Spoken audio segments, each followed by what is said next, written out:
जोड़े बिनती करा आरती उतारब किंदी पूजा के सामान धनी हो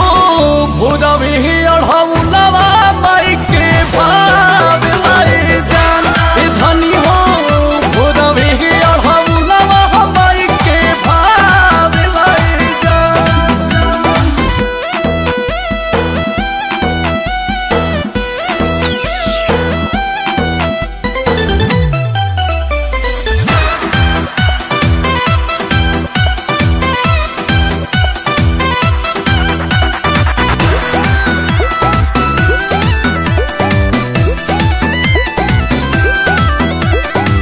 जानिला ममता के सागर होई हमरो मयरिया आवे न कवनो बनैया जे भी जाला मंदिरिया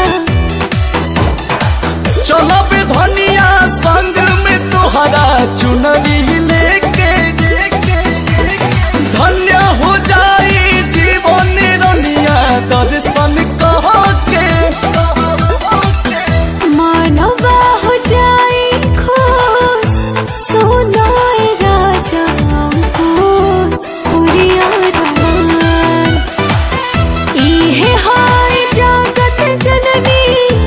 लिखे में बास रजनी महिमा महान धनी हो भोरवे अढ़ौ